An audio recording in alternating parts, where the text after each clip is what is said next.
교회 설립 17주년을 맞이해서 여러분들에게 한 사람을 소개하고자 합니다. 두 눈이 다 제가 보이게 앉으시면 딱 좋겠습니다. 1840년, 지금부터 한 170년쯤 되나야겠죠. 9월 7일, 지금으로부터 약 한 달여 전에 영국 여진이 방황하지 말고 어디 앉지요?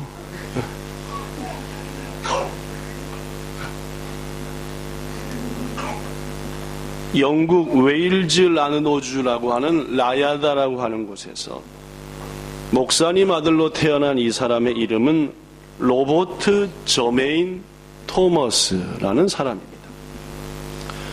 이 토마스는 어려서부터 가진 꿈이 목회자인 아버지의 뒤를 이어 예수 그리스도를 사람들에게 전하는 그러한 복음 전도자가 되는 것이 꿈이었습니다.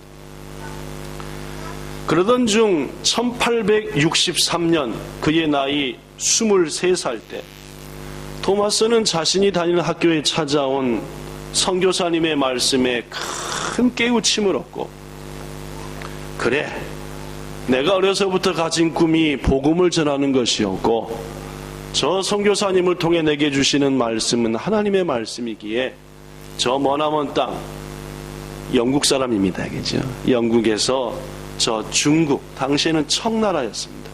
중국에 가서 복음을 전해야 되겠다라는 확신을 가졌습니다. 그래서 중국 선교를 지원했습니다. 그리고 같은 해 1863년 6월 4일 그의 나이 23살 때 그는 자기의 고향인 하노버라는 교회에서 목사 안수를 받고, 그로부터 한 달이 지난 7월 21일 아내 막 결혼한 캐롤라인과 더불어 중국을 향했습니다. 하노버 교회는 웨일즈에서도 가장 작은 마을인 클라노바라는 곳에 있는 교회였는데, 이 클라노바는 전체 가구 수가 50가구밖에 되지 않았고 거기 사는 전체 인구가 150명밖에 되지 않았지만은 이 토마스 선교사를 위해서 간절히 기도했고 그를 기도와 여러 가지로 협력하기로 하고 이제 이 토마스는 중국을 향했습니다. 약 1개월 후인 1863년 8월 토마스와 그의 아내 캐롤라인은 드디어 중국 상하이에 도착했습니다. 그런데 평소 몸이 많이 약했던 캐롤라인, 오는 길도 힘들었고 더구나 임신도 하게 되었고 그 모든 것들로 인하여서 새로운 환경에 좀처럼 적응하지 못했고 결국 시름시름 앓다가 토마스 선교사가 복음을 전하러 갔던 사이에 그만 죽고 말았습니다. 며칠 만에 복음사를 감당하다 집에 돌아온 토마스가 본 광경은 아내 캐롤라인의 죽어있는 모습이었습니다. 토마스는 사랑하는 아내를 잃은 충격으로 수많은 날들을 헤매었습니다. 물론 선교는 지속할 수 없었습니다. 시간들을 보냈지만 좀처럼 하나님을 향한 토마스의 분노, 하나님을 향한 원망은 가라앉질 않았습니다. 결국 괴로움을 견디다 못한 토마스는 런던 선교회, 즉 자기를 이곳에 파송한 선교회에 선교사 사직서를 제출했습니다. 제가 여러 가지로 더 이상 선교 활동을 해나갈 수 없겠습니다.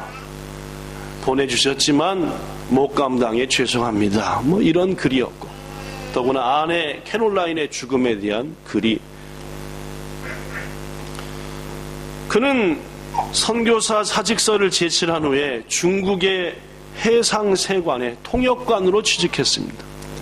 어려서부터 언어에 능통해서 이런저런 나라 말을 잘할 수 있었기 때문이었습니다. 세관에 취직한 그는 통역관으로 모든 것을 읽기 위해 전념을 다했습니다.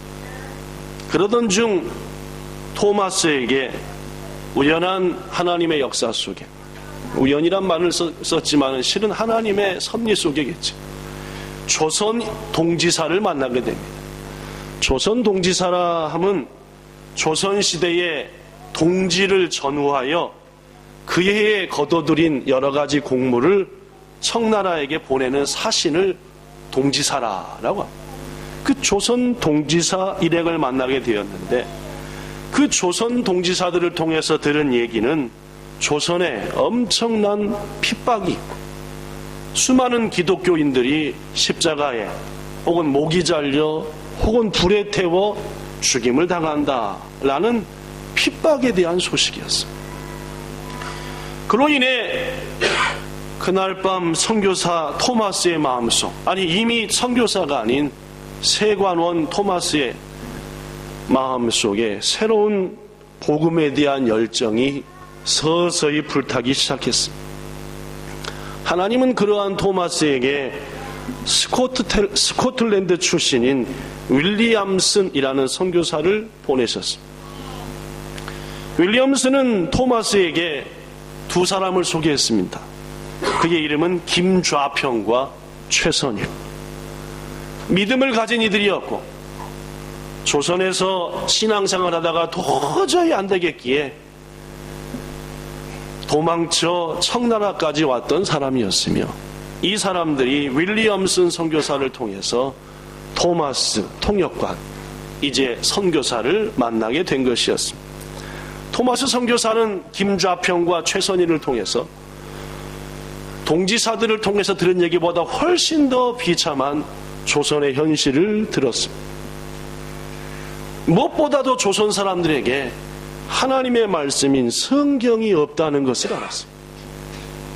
성경 말씀도 읽지 못하고 성경도 가지지 못한 저 조선 땅의 사람들, 저들이 만약 성경을 가지고 나처럼 읽고 배우고 이 말씀을 한다면 얼마나 저 핍박 속에서 위로를 받고 용기를 얻고 더욱더 구원받은 백성들이 늘어날고 라는 마음이 24살의 토마스의 마음에 막 밀려왔습니다.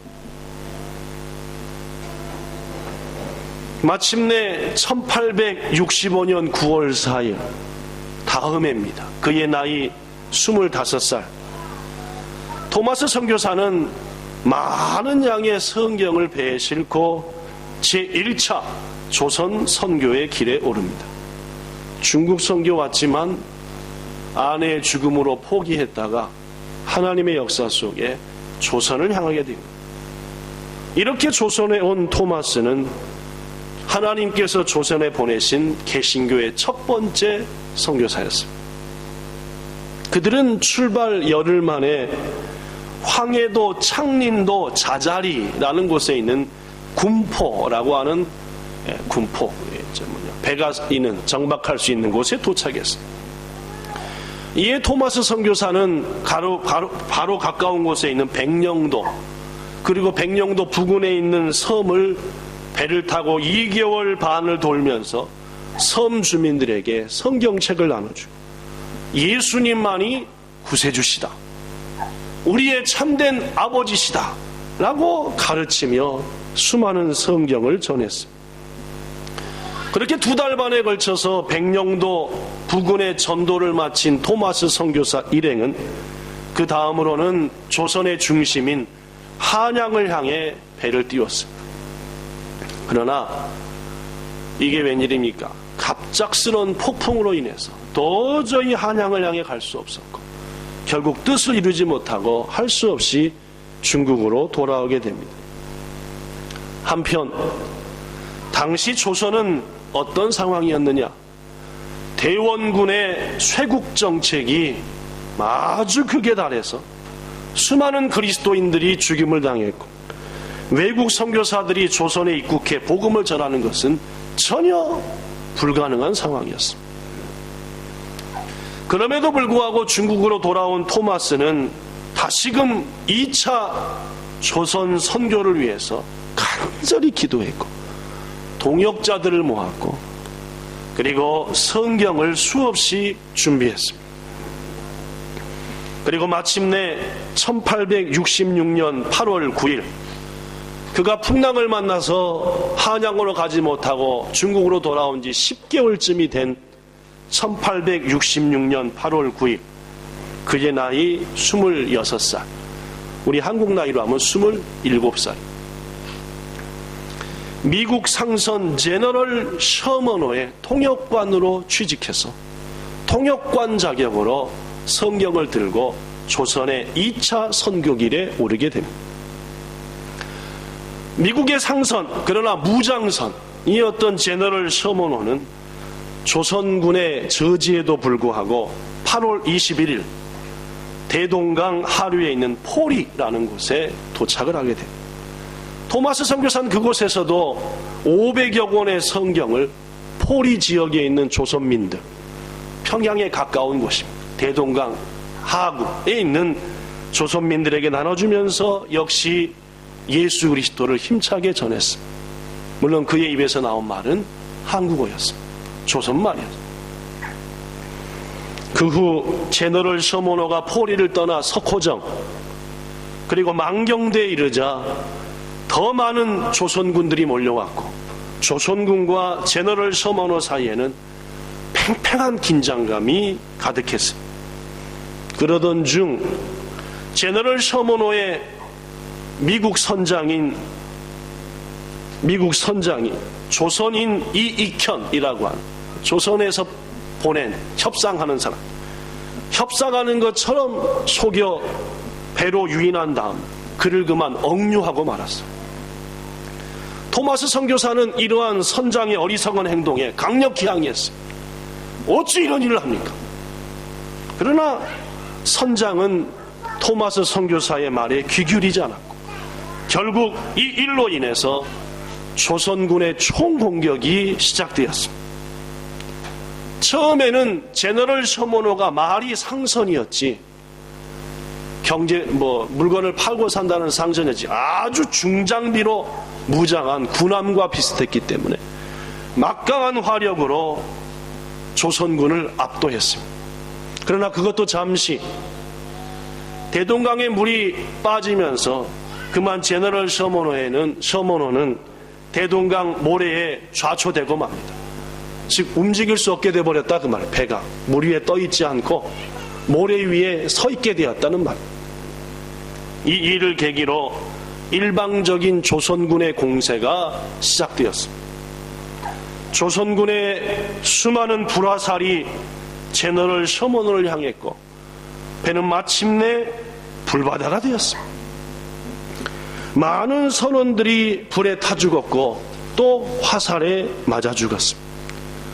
이러한 와중에도 한 손에는 백기를 들고 또 한 손에는 수많은 성경을 들고 조선 군인과 조선민들에게 예수를 전하는 사람이 있었습니다. 물론 그는 27살 된 토마스였습니다. 결국 토마스는 그로부터 얼마 후 조선군에 사로잡히고 맙니다. 당시 평양감사는 박춘권이라고 하는 부교에게 저 토마스를 참수하라라고 하는 명령을 내립니다. 평양의 대동강변 모래사장 앞에서 부교 박춘권이 칼을 들어 토마스를 참수, 즉 목을 쳐 죽이려는 순간 눈을 감고 있었던 토마스, 박춘권의 훗날의 고백에 의하면 간절히 기도하고 있었던 토마스가 품속에서 뭘 꺼내서 이렇게 말합니다. 잠깐만 이걸 받아주십시오. 제가 드리는 마지막 그리고 첫 선물입니다. 물론 그의 말은 한국말이었습니다. 그렇습니다. 그것은 바로 토마스 선교사가 그토록 조선 사람들에게 간절히 전해주고 싶었던 하나님의 말씀인 성경이었습니다. 그리고 잠시 후 최초의 개신교 선교사인 토마스는 대동강변에서 박춘권 씨에 의해서 칼에 목이 잘려 순교하고 맙니다. 1866년 9월 3일 27살의 젊은 나이, 만으로 하면 26살입니다. 영국인 선교사 토마스는 대동강변 한사정이라는 곳의 백사장에서 그렇게 순교의 피를 흘리며 세상을 떠났습니다. 세월이 흘러 그로부터 33년이 지났습니다. 1899년 어느 날 이제는 복음의 문이 열린 조선 땅에서 여러 선교사들이 복음을 전했습니다. 33년이 지난 어느 날 마펫이라고 하는 무지하게 유명한 선교사입니다. 마펫 선교사님이 일하는 집무실에 한 노인이 찾아와서 눈물을 흘리며 고백합니다. 마펫 목사님, 저는 이제 더 이상 이대로는 도저히 살 수가 없습니다. 제가 바로 30년 전에 대동강변 한사정에 있었던 백사장에서 젊은 토마스 선교사를 죽인 그 박충건입니다.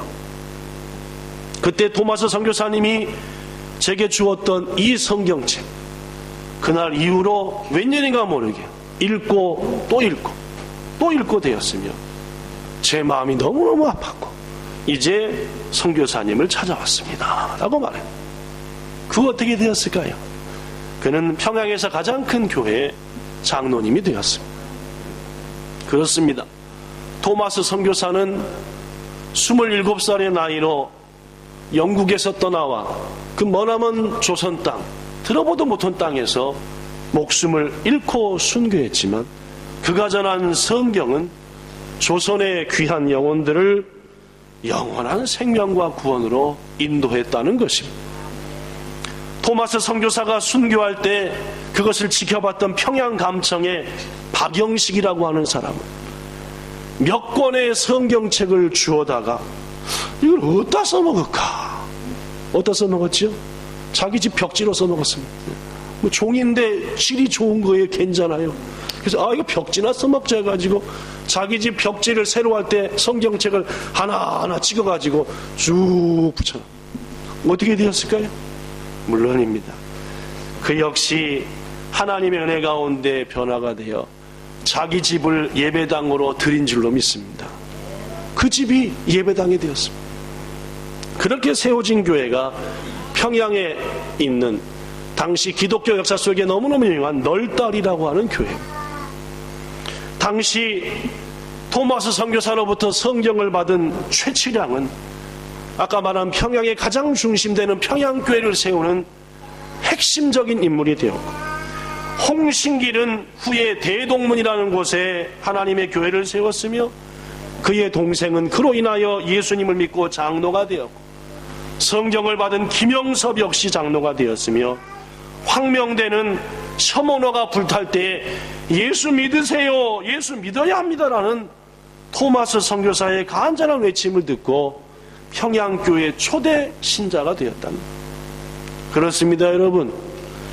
27세의 영국 선교사 토마스의 헌신, 그리고 그가 조선 땅에 준 성경이 오늘날 한국교회의 기틀이 되었고, 오늘날 여러분과 저가 예수님을 믿게 된 놀라운 힘이 되었다는 것은 어느 누구도 부인할 수 없다는 것입니다. 사랑하는 본향성도 여러분, 저는 우리 본향교회가 하나님의 말씀인 성경을 사랑하는 교회, 이 성경을 누구보다도 열심히 공부하는 교회, 그것을 바탕으로 이 성경을 온 세상 사람들에게 주는 교회가 되기를 원합니다. 오늘 본문의 베레아 교회, 그 베레아 교회와 성도들은 하나님의 말씀을 간절히 구하는 교회였습니다. 또한 들려진 말씀, 들은 말씀이 그런가 어쩐가를 날마다 성경을 읽으며 상고하고 또 상고하는 그런 교회였습니다. 오늘 말씀을 준비하면서 저는 개인적으로 제 신앙의 모토는 뭔가, 나는 내 신앙이 어떻게 살아났는가 간절히 묵상할 수 있는 기회를 잡았습니다. 제 스승은 전대용이라고 하는 목사님입니다. 그분은 무엇보다도 성도들에게 성경 가르치기를 힘썼습니다. 제가 그분을 처음 만난 것은 고등학교 1학년 여름방학 때였습니다. 그때로부터 그 목사님이 성도들에게 얼마나 성경을 가르치는 열정이 있는지, 그래서 제가 여러분에게 한번 얘기했다시피 몇 년간 교회에서 드리는 모든 예배를 한 번도 빠지지 않았습니다. 일주일 내내 새벽 예배 7번, 수요예배 1번, 금요예배 1번, 주일에 7번, 모든 예배를 참석해요. 몇 년간. 그 이유가 뭔지 말씀드리지 않았습니까? 그 시간에 선포되는 하나님의 말씀을 못 듣는 게 속상했어요. 그 시간에 하나님이 저 목사님을 통해서 뭔가 얘기할 텐데, 뭔가 하나님 말씀할 텐데 그것을 내가 못 듣는다.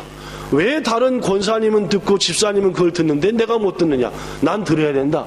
이런 마음이 몇 년간은 막 덮쳤습니다. 뭐 예배가 사모하고 하나님이 보이고 그런 게 전혀 아니었습니다. 오로지 한 가지, 말씀 듣기가 너무너무 소망돼요. 여러분, 곰곰이 기도하면서 묵상하는 동안 저는 반드시 그날 들은 말씀 집에 돌아와서 따져봤습니다. 제가 어디 다니는 거 좋아하잖아요. 그죠? 그래서 운전면허 안 땄어야 되는데 그 문제입니다. 제가 어디 꼭 다녀오면 하는 일이 있습니다. 어디든지 모르는데 다녀오면 뭐 하는지 아시죠? 야후 킵니다. 큰 화면. 뭐 하겠어요? 지도로 들어가죠. 제가 어떤 경로로 갔는지, 제가 어떤 경로로 왔는지, 내가 갔던 주위에는 뭐가 있었는지 꼭 확인합니다. 제 습관이에요.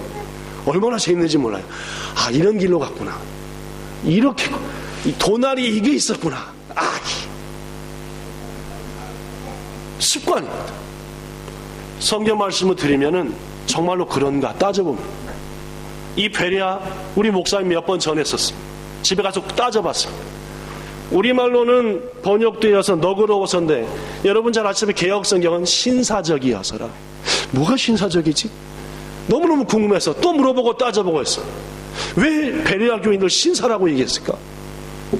물론입니다. 그들은 하나님의 말씀을 듣는 걸 사모했고 그 말씀이 그러한가를 묵상하고 또 묵상했고 그들은 아름다운 교회가 되었어. 오늘 본문 12절에 보니까 그 중에 믿는 사람이 많이 늘어났으며 헬라의 귀부인과 남자도 적지 않았다. 헬라가 뭡니까? 지 머리 믿고 사는 사람들, 세상 최고 똑똑하다고 생각하는 사람들, 거의 모든 철학이 헬락 철학이. 그들이 누굴 믿게 되었다? 예수를 믿게 되었다. 그 원동력은 바로 베로야 교회의 성도들의 말씀에 대한 열정이었고, 말씀을 읽고 따져보니까 놀라운 비밀이 있는 것을 알았고 그것을 전했고 그 지혜롭다는 자들이 그 말씀을 듣고 하나님 말씀 앞에 굴복했다는 겁니다. 전 우리 본향교회가 그런 교회 되기를 원합니다. 결론의 말씀드립니다. 사랑하는 여러분, 17주년을 맞은 우리 본향교회를 성경을 사랑하는 교회, 성경을 열심히 공부하는 교회, 그리고 성경을 많이 나눠주는 교회가 되게 합시다. 이 땅 곳곳의 사람들에게 하나님의 말씀인 성경을 보냅시다. 온 세상 곳곳의 사람들에게 하나님의 말씀인 성경을 나눠주고 보낸 일을 감당합시다. 그러기 위해서 먼저 여러분과 저가 성경의 능력을 알아야 될 것이고 성경이 얼마나 귀한지를 느껴야 되지 않겠습니까? 그러기 위해서 성경을 배우고 또 읽읍시다. 분명 하나님께서 우리 교회를 한오버 교회처럼 50가족밖에 없던 한오버 교회가 있는 곳, 전체 주민이 150명밖에 안 되는 그곳, 그 교회에 출생하는 성도들이 우리 본향교회 숫자밖에 안 되는 한오버 교회였지만 그 교회는 토마스 선교사를 파송했고 그에게 수많은 성경들을 들려줬고 그 성경은 오늘날 한국을 있게 했습니다. 우리 본향교회도 한오버 교회처럼 앞으로 하나님이 성경을 들고 갈 선교사를 세우실 것이고 여러분과 저가 지금부터 성경을 보내기 시작하고 할 때 머지않은 때에 하나님께서 어느 나라 어느 민족에 일본에 있는 그 본향교회와 거기서 보낸 성경과 거기서 보낸 선교사가 우리 민족을 변화시켰다라고 하는 놀라운 역사가 반드시 있으리라 믿습니다. 그 기초를 오늘부터 당장 쌓아가는 우리 교회 되기를 그리고 여러분과 저가 되기를 예수님 이름으로 축복합니다. 좋으신 하나님, 23살의 나이로 고향 땅을 떠나 26살의 나이에 알도 못하는 조선 땅, 그러나 하나님이 사랑하게 하셨던 그 조선 땅에서 성경을 나눠주며 예수님을 전하다가 순교한 토마스, 우리 한국 땅에 온 제1차 선교사였습니다. 그의 눈물과 그의 사랑과 성경 말씀이 있었기에 우리는 이렇게 아름다운 믿음을 가지게 되었습니다. 우리 본향교회가 그런 선교사를 파송하는 교회가 되게 하옵시고, 우리 본향교회가 하노버 같은 교회가 되게 하시며, 오늘 이후로 우리가 의논하여 매달 매해 이런저런 말로 된 성경을 일본과 세계 각지에 보낼 수 있는 그러한 교회 되게 하여 주시옵소서. 그래, 하나님의 말씀이 얼마나 큰 능력인지를 우리가 체험하고 그 성경 말씀을 통해 수많은 사람이 체험하는 기적 있기를 원합니다. 그런 교회 되게 하시기 원하며 예수님 이름으로 기도드리옵나이다. 아멘.